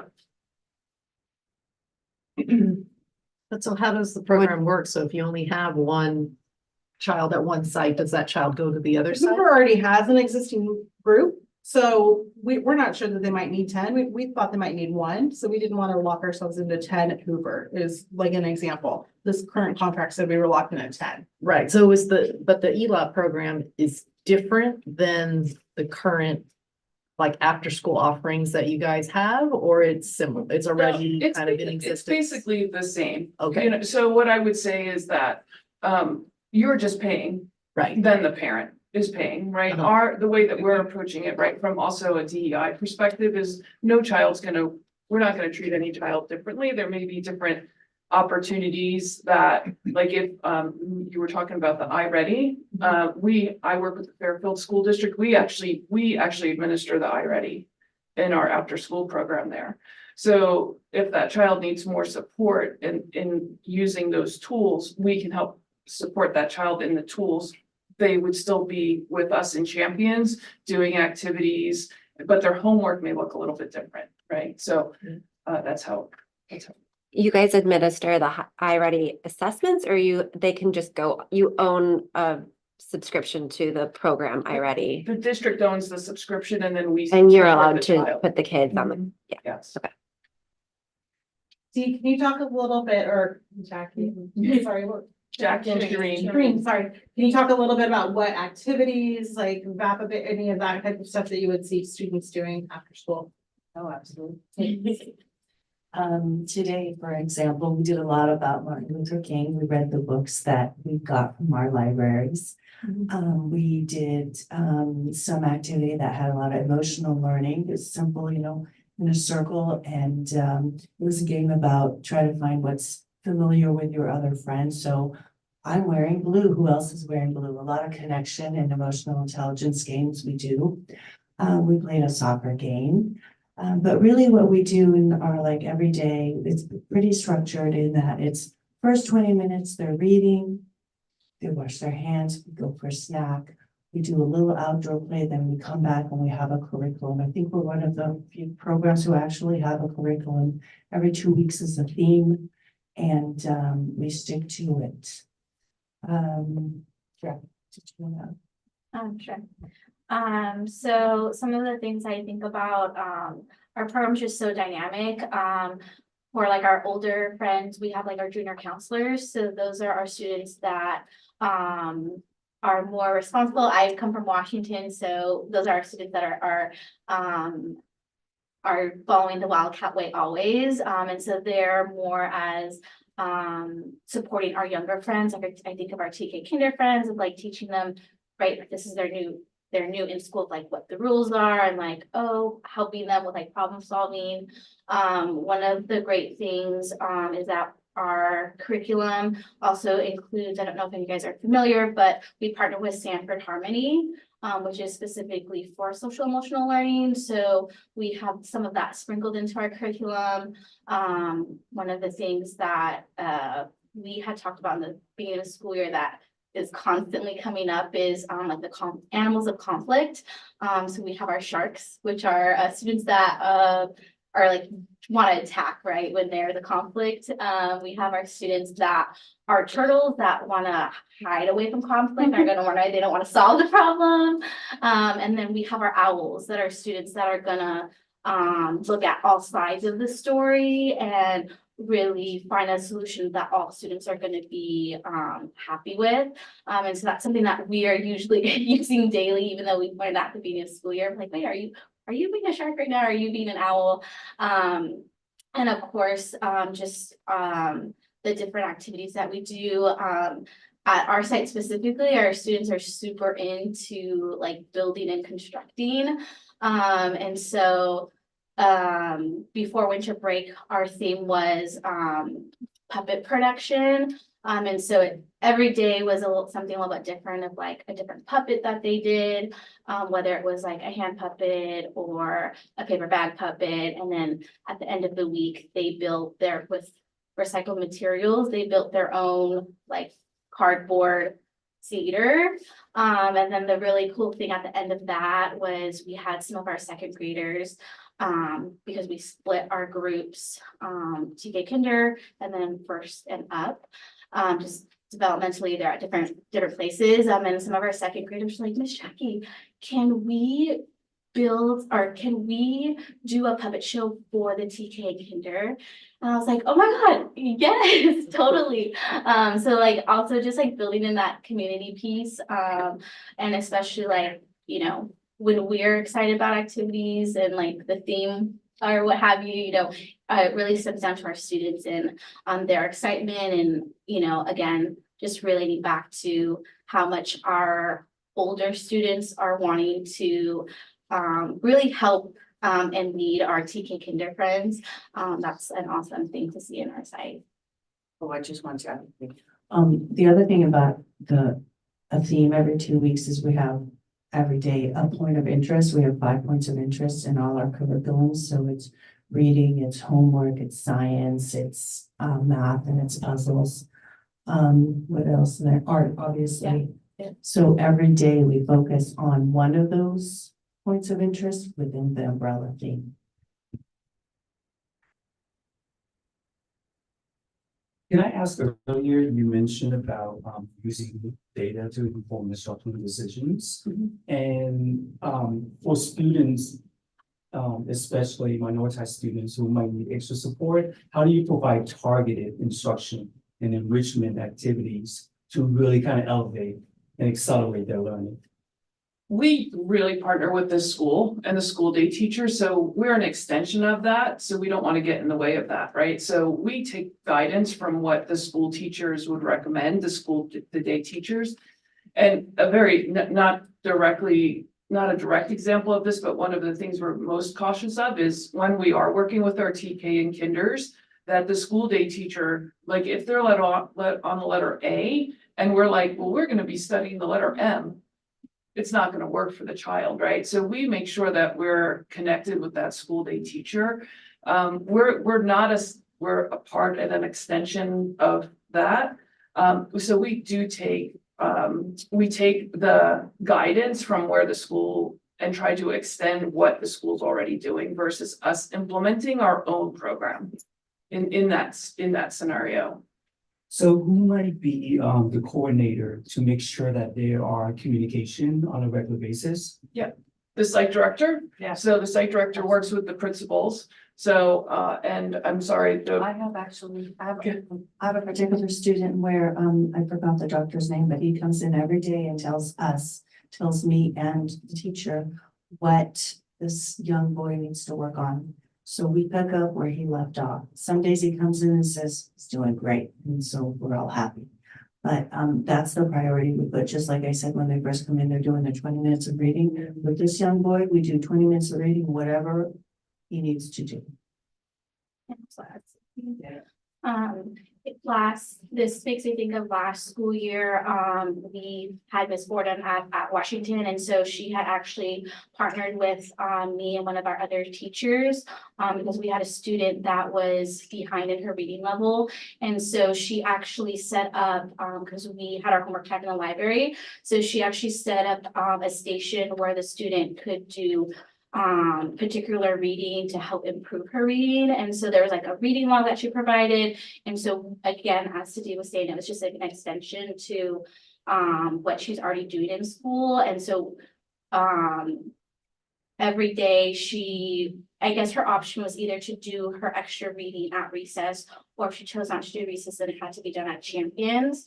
So part of our job was just to check the log to see if she had completed or not, and then if she didn't, that we were making sure that she was doing that extra reading. I can tell you that during COVID, we were hand in hand with the teachers. Because we ran the site as though the kids were at home. And so when things didn't work out computer wise or math wise or whatever wise, we were like popping in, popping out.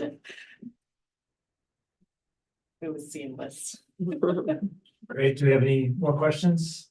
The Champions folks? No, but I just want to make a comment that I really appreciate the partnership that Champions has had with BSD for so long. And, you know, you've even expanded in the last few years with supporting our students and families. And I really appreciate how flexible you guys are. And I appreciated in your proposal that you specifically called out that if if a child comes in with special needs, you're open to hearing about how's the best way to interact with this child? What's going to make this child be their best self here, rather than trying to impose something, on the child. You, like parents of teachers, can give you like a list of, hey, this really works great with, the student. Thank you. Yeah, I appreciate that that's spelled out and that, it's like open arms and welcoming. So. The Burlingame School District is one of the most important communities that we have at Champions, and that's recognized across our company, so much so that we actually invited Dr. Silversmith to participate in one of our conferences this past in Dallas in December, but unfortunately it was like back to back with the superintendent conference. So we were like 2 weeks out, probably couldn't do it. But our chief executive officer, Tom White, actually lives in the Burlingame community. And he's actually, we want to set up a time when he can come and chat with you guys, and just because we really value the partnership also, and the commitment. And through the pandemic, it was an amazing commitment. You guys stuck through us. We had to have a transition of two pretty emotional locations through that pandemic and getting to know people. And then we also had to, like Shereen said, we were administering class. We were their classrooms because the parents needed to work, and we were gracious enough to open up our site. So I appreciate that. There was one question offline, if there's needs. So ELOP goes up to 6th grade. And obviously we're only in the elementary schools at this point. If there's a need for a classroom at BIS, and that's not in the proposal, but if there is a need, if we could either have a classroom at BIS, or we could ask those 6th graders to walk over to Franklin, or we could go get them and pick them up. So that's another, just in case there's a need I there. think it would be, I'd love to look at us doing, being able to get an area of BIS cleared, because we actually already are servicing a 6th grader. So I'd love to have an area of BIS cleared. Okay. So we should work on that. Okay, perfect. Well, thank you for your time. Yeah. And we'll get everybody out of here. Thank you. Thank you. Enjoy your fruit. Thank you. Enjoy your week. Enjoy your Still have to vote month. on it. We still have to vote on it. This is a voting matter. Recommendation is that the board approve the proposal with Champions. It's grant funded. We have to use that money. Yes, correct. So it's, obviously there's a lot of support and I personally have heard a lot of great feedback on Champions. So I'll entertain any discussion or motion. I'll move to approve the Champions proposal for ELOC. Great. Thank you, Florence. A second. Thank you, Lisa. All in favor? Aye. Aye. Great. 5-0 in favor. Thank you. Now we thank You you. don't have to. Thank you. Thank you very much.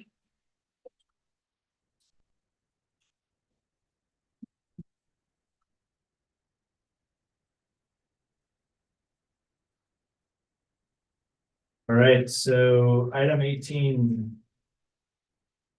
Business and Finance, 18A is approval of new positions.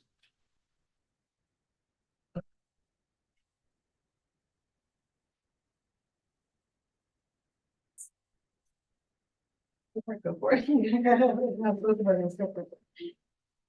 This is working tonight. Yes. So this item tonight is, one of the recommendations from FICMAT that we present all new positions to the board. And since we have, reviewed the situation in the business department and human resources, most of these positions are a result of, a lot of, discussion and what we felt would be the best, organization for both departments, which would be changing from having 2 fiscal analysts, which was one of the issues that FICMAT had cited.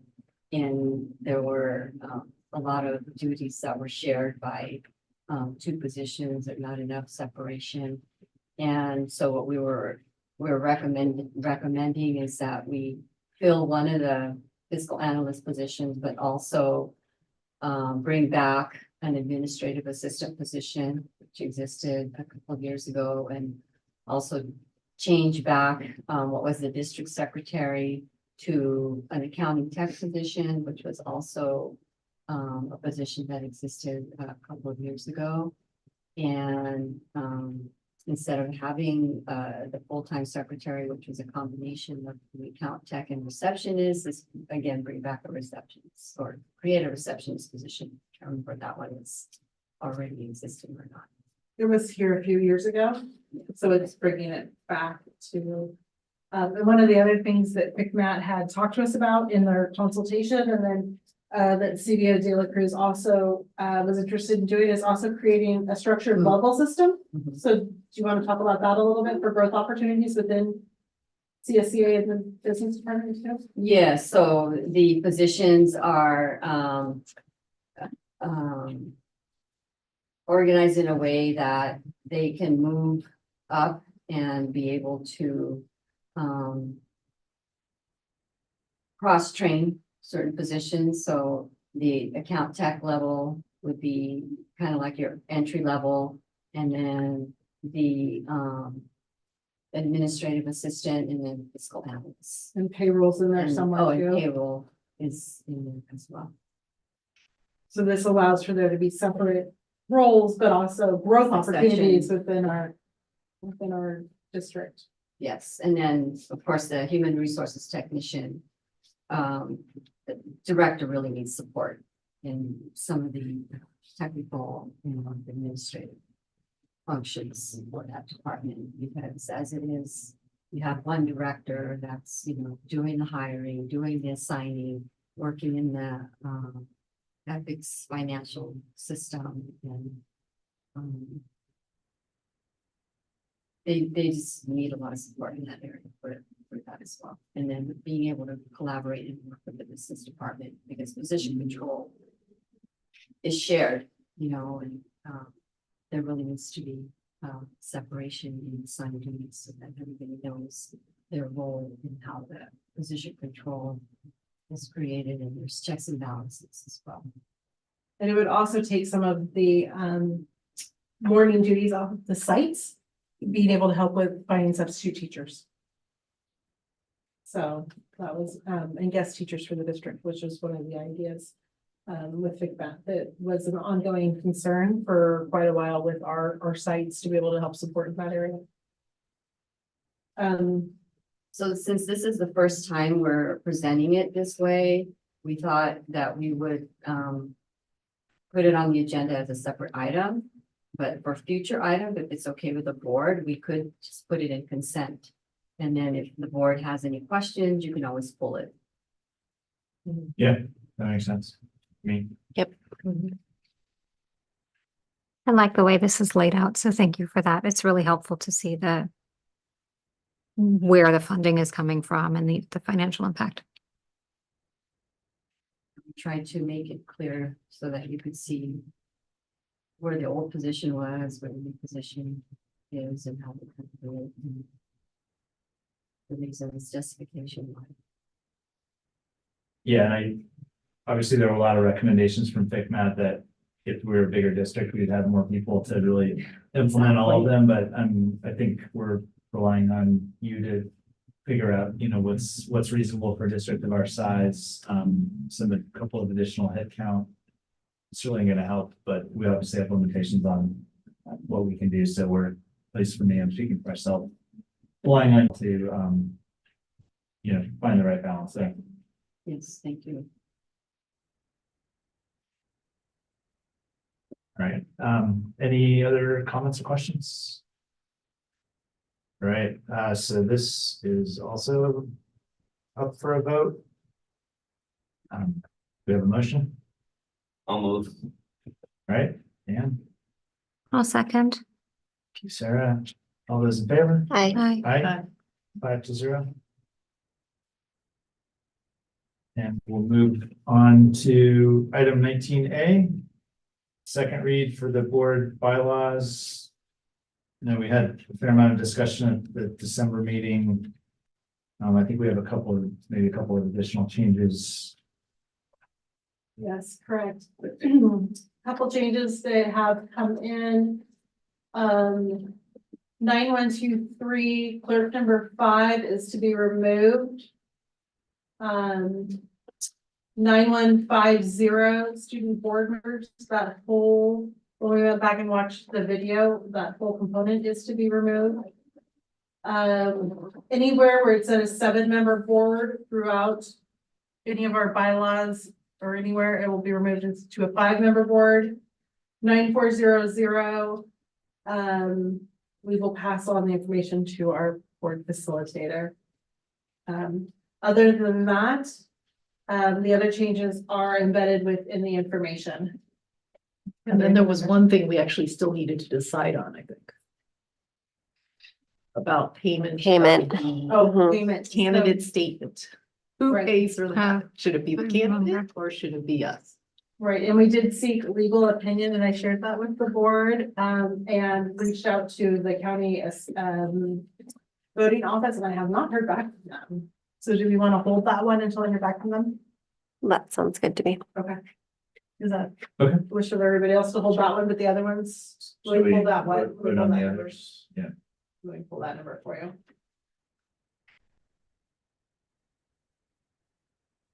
What exactly are you waiting to hear back? What are they gonna say? I had forwarded, I was gonna forward the questions that were asked by the board member, that, legal opinion said, this is my thought, that you might want to reach out to this office and ask further. Unless you would like to move forward with the opinions that we got. Can you remind me what that opinion was? Yes, let me pull it real quick. I believe it's 9220. The, question was, if a board candidate pays their own file statement, can you confirm the money is refunded or never cashed in the first place if the election ends up being uncontested? And the answer was, I expect that costs not actually incurred would be reimbursed. If the statement is pulled before printing, the payment would be reimbursed Oh, actually, I think Dan and I might be able to speak to that from experience. When we ran unopposed, they held a physical check, didn't cash it, and then offered to tear it up or have us pick it up. So Yeah, it was same. not, That it has was, been it my was experience. returned, yeah. Yeah, they don't cash it unless it actually is going to be printed. Is that what you call? Yeah. So the elections office already does that. So I know for sure they're not going to charge you. Just that historically, it's always been up to the candidate to have to pay if it is printed. Okay. The second question that I put out there is, if there is an election between two or more candidates, may a candidate use campaign funds, donations, to pay for the candidate's statement fee or reimburse themselves if it was already paid? And then it said, I advise against the district paying for one candidate's statement, but not others. Doesn't really answer the question. No. That would be for everybody. Uh-huh. So, we could wait for me to get back from county, or do we want to move? Yeah, I guess that's the question. Do we feel like we need this information to proceed? I think our current practice is not to pay for the candidate statements, correct? I'm not aware of us paying for it. I think that. Oh, we've never. We don't Yeah, pay so for it. We can go ahead with what we've done in the past, or we can wait for additional information. I'd be fine to continue not paying for it. Okay, and I'm also okay with that. That's fine, that's fine. I'm okay with just continuing how we've always done it, which is not paying. Okay, I'm okay with it. all right. Fine. So to clarify, that's board bylaw 9220, and you're choosing option 2, candidate statement paid by the candidate. Yes.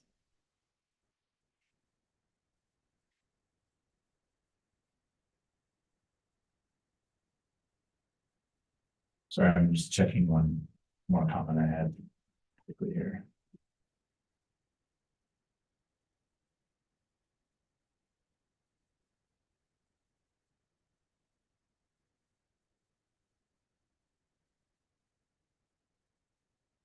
Okay. Good. So I guess in that case, we're prepared to vote on the entire package of the 9,000s. Yeah. There's With- one more present. Oh, Go okay. ahead, Superintendent Silversmith. I was gonna say with the changes that were suggested tonight, the ones I just read from all of the comments in the board docs or the board comments that we sent earlier. Correct? Did you have something else besides the I ones I just did. read? It was 9250. It was regarding health Oh, and health and welfare. There's an option to be selected. This is health and welfare benefits for current board members. There was option 1, 2, and 3, and that needed to be decided. Yeah, I think as I recall, last time we had a conversation about, we agreed that the board member or former board member would be responsible for paying for healthcare if it was provided. I think the policy says that you have to be, have already been receiving it, and then if you go off the board, you can continue to pay. And I think there was a question about the magnitude of those costs. As I recall, the discussion was, since we declined the small dollar amount that's available to be paid to board members, I think healthcare benefits are going to be many multiples of that amount. So it's not, I don't think it's something, I think we agreed at the December meeting, it's not something that we wanted to take on. So, I mean, if the option is if we can provide it at the expense of the trustee or the former trustee, I think that is in the spirit of what we talked about last time, but. So option 1, just to make sure everyone's on the same page and it's clear. Option 1, the district shall pay the premiums required for board members electing to participate in the district health and welfare benefits program to the same extent that it pays for district employees. Option 2, board members who elect to participate shall pay the full cost of premiums. And option 3 is the district shall pay X dollars as a reimbursement for costs of approved health plans that have been paid by board members. So option 2. Two, yeah.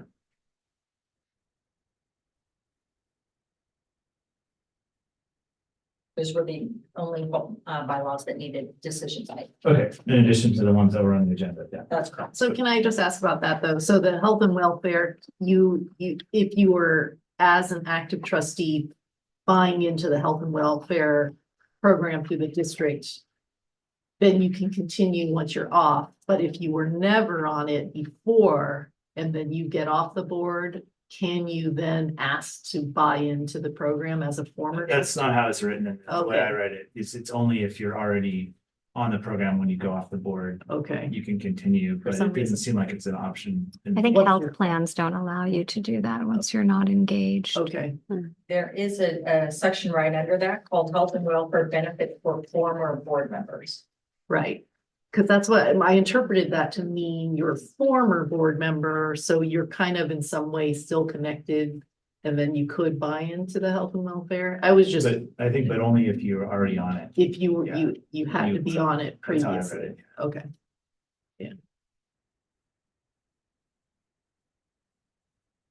And the option that you chose for that was benefits paid by former board members. So even if a former board member was on it and chose to continue it after they were a board member, they would still be responsible for the cost based on what you selected last time. My question was just if you had the option to jump on after you had already gotten off. Right. Which sounds, I don't think is very clear. I can read to you. It's 2 sentences.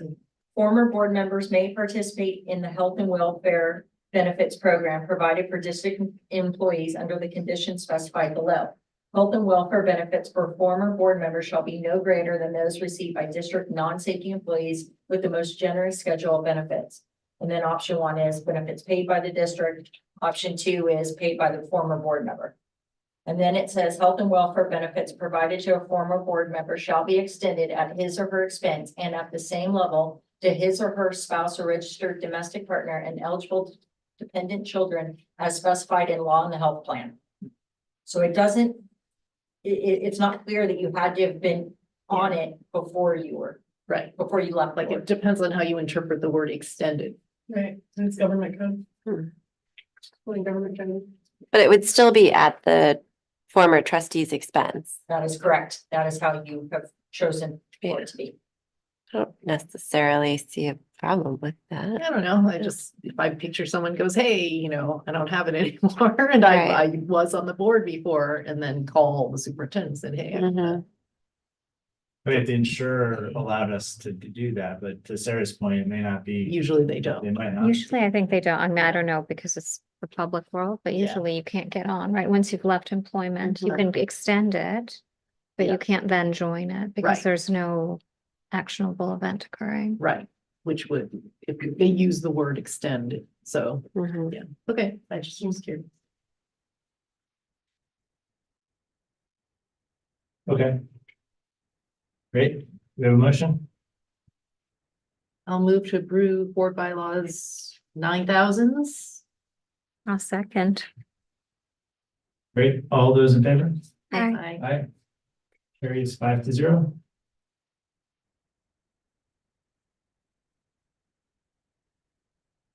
Item 19B, BEA Sunshine Negotiations for the 24 to 27 bargaining agreement. This is the information. Thank you. I'm bringing forward tonight the letter from BEA to the Burlingame School District and Burlingame School District's letter to BEA, opening up our contracts for the 3-year 24 through 27 school years. The first one from myself as lead negotiating chair to President Byrd. We are bringing forward Article 3, hours of employment, Article 7, professional assessment, Article 14, illness, injury, leave, and Article 15, part-time employment leave. BEA has brought forward to us. They would like to open up Article 3, hours of employment, Article 11, staffing ratio, Article 12, inclusive education, Article 14, leaves, Article 17, wages, and 18, health and welfare. As always, wages, health and welfare are always open. So this is the first read in February. They will come back for a second read, and then after that, we will be able to start negotiating for the 24 through 27 contract. Are there any questions? Thank you. I guess, it said it's requested that the board approve the proposals. And is it a voting matter or is it just? It is not a voting matter. Sorry that it's so sad. It's, Okay. it's an information Just wanted to only. It comes make back in sure. February too. It's a first read. Thank you. Just for information. This allows for anybody in the public or anybody else to be able to talk if there's anything that they want to speak to about the contracts that we're bringing forward. Are Let's you see. going to be in the negotiating room? I will be. You will be. Oh, I'm the lead interesting. negotiator for the Okay. district. Interesting. Yes, so you will see at the bottom of our letter. The first letter, it says who our negotiating team is. It's Dr. Tang, CBO De La Cruz, interim director Afshar, principal Land, Dr. Tirapelli, and principal Shumeli. For BEA. And then I believe on theirs, they just put their two lead negotiators, which are Ms. Perdomo and Ms. Fabris.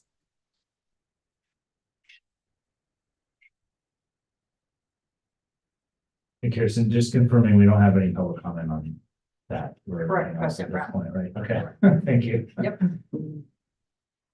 Good question. All right.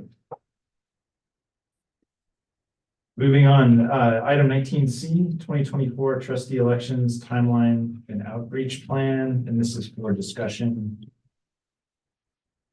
Yes, thank you, President Brown. This is with mixed emotion that we talk about this. If you wouldn't mind sharing your screen so we can talk about this publicly. Trustee Mudd's term ends in December of 24. Trustee Wong's term ends in December of 24. And Trustee Ghulam Hussein's term ends in December of 24. Based on our trustee area, terms by trustee area, Trustee Mudd is not able to rerun because Trustee Brown lives in the same area as Trustee Mudd, and Trustee Brown is in his seat until December of 2026. Trustee Wong would be re-eligible or eligible to rerun, and Trustee Ghulam Hussein would also be eligible to run. So going forward for the election of November of 2024, we would be looking for people in trustee areas 2, 3, and 5. I had to think about that for a second. 2, 3, and 5. But ideally, I wanted to have an open discussion about timelines because paper needs to be pulled at the county level in August. So August, I believe it's August. No, it has to be pulled before, and then it's usually like August 15th is like the last day. Okay. You know, like it depends if you have any incumbents or not. Okay. So I wanted to like talk about outreach and what that could look like, as this will be the first time that we have so many open seats, and thoughts on what we could continue to do going forward. I think it was helpful to post on social media and then do the couple open houses that we didn't have high attendance, but I think the sooner we do them, the wider the pool would be. Great. Can I put you on the hot seat and ask you about your area? You may not. The other thing we could do is the elementary schools, at least we receive those periodic communications, right, to the parents. That might be something as a reach out. Do you recall what month you're eligible to first go down? Is it July to? It's usually, it's a certain number of days Yeah. before the election. So it usually ends up like early July. Yeah. Yeah. For the first day that you can pull papers, and then like the absolute last day depends on if an incumbent is running or not. If you don't have an incumbent run, then it extended a week. So it's either like August 8th or it's August 15th, depending on if there's an incumbent. So we need candidates to come forward by July. You need a candidate to come by August something. Okay. Until the very last day. I mean, it does happen where someone kind of keeps an eye on the ballot, updates. And then they see nobody's put their name in, and then they'll actually file on the last day possible because they don't want a contested election. Nobody likes running. I did it the opposite way. I put it in. Oh, right. Sometimes. And got, well, yeah. If my name is in, most people will not want to campaign. Right. So if you really, really, really want to do it, sometimes it helps to do it early as well. But also if an incumbent wants to run, the earlier you do it, the better, because that will change someone's mind, whether or not they're going to pull papers. I'm already going to put it out there. I'm not going to run. Area 3 is going to be open. I really hope that people look up where your address is. If you fall into Area 3, you want to talk to me. I'm gonna have Kirsten pull up how to look where Okay, you yeah, are. yeah. You can find out on our website, the district website, where your address falls. Area 3 is kind of shaped in a funny way. I'll look at that picture. So, yeah, look it up, and you're welcome to reach out to actually anybody on the board and ask, what it's like to be a board member. Any questions about what it's like and the time commitment, that kind of thing. We have a manner through Power School to be able to force emails out to certain areas too. That's a good approach. So that we could do a force to the areas. So if in the upper left area, if you put in your address, if you put in 1825 Truesdale, which is the address of the district office. I won't ask Trustee Mudd for her address or anything. Find And then it all shows union you papers. the district office is in trustee area 2. So again, you go to the upper left-hand side, you put in your address and it'll show you exactly where your trustee area is. And I don't know how many people we have in the audience virtually, but if you're looking at the screen, area 2 and 3 are the two on the north, kind of northwest, the blue one and the yellow one, that will certainly be open and need a candidate. So anyone's watching, those are the two we know for sure will be open. Right. Right. My address wouldn't matter anyway. Right. Doug. Darn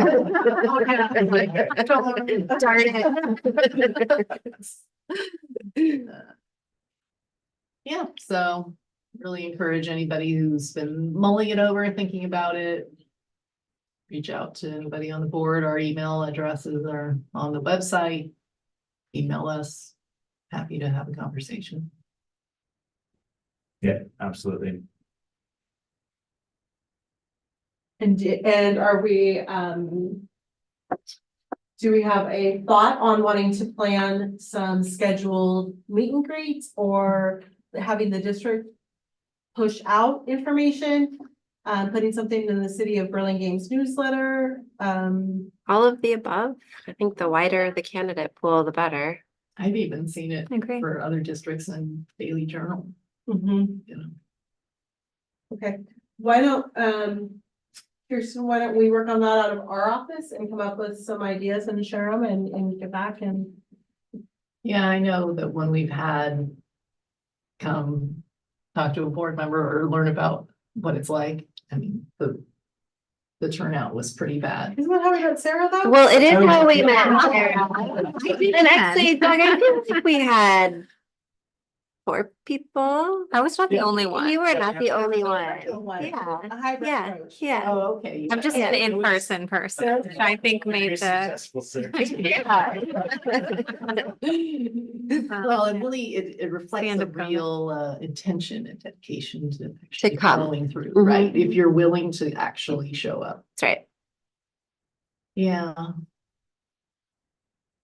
And it gives people the opportunity to really ask questions in a non-threatening way too. It's, I think, easy to approach in that forum. And the individual, I remember last time I spoke to all of you individually, or at least most of you individually, which I thought was actually really beneficial to hear different perspectives in sort of a non-formal format. Yeah, and that would certainly be available to anyone that would like to reach out individually. Yeah. And as Florence said, all of our email addresses are on the BSD website. Okay, we'll work on some of that and we'll get some timelines directly from the county office and do it. voters, obviously, get back to. Perfect. Great. Thank you. Item 20, public statements related to non-agenda items. There are none, President Brown. Okay. Board requested items. See, we have on here the wellness policy, superintendent's multi-year plan in May or June, and the governance workshop, which we have scheduled for February 6th. Would it be interesting maybe to hear, once you do decide on some math assessments, what was decided upon and? Those are the math things. Mm-hmm. Or has that already been decided? It's already- Okay. Great. Great. Are there any updates with any information with respect to those? The wellness policy. Do you know when you'll want to bring that forward from your wellness work group? We are hoping, we meet soon in January, so I will provide additional updates to the group once we have a solid plan. Okay, so do you think maybe in February you'll be able to tell us when you can bring that board policy forward? Awesome. Okay, we'll have a date for you. Okay, great. Any new board requested items? No, I just wondered if there was a mechanic by which, so for example, we had this great presentation on the RTI today, and we know that they're going to be doing sort of second and third assessments. Is that, how do we sort of make sure we follow through? And it doesn't need to be necessarily a presentation, but is there, I don't know the protocol, is there a way to do that? We are actually planning for them to return. Oh, we already are. Okay, that's great. Well, the year, so. Yeah, I'm interested to know. They seem very excited. to Yes, hear this, yeah. so. Let's Not gonna see. stop. Yeah, yeah. I just wanted to make sure there was some way we could watch the progress as they're doing it. So that's great. Great. Well, we're on to the last item. Would anyone like to make a motion to adjourn? I'll motion to adjourn. I'll second. All those in My favor? favorite. Aye. Aye. 5-0. Thank you. Did I do this at the end? Sure.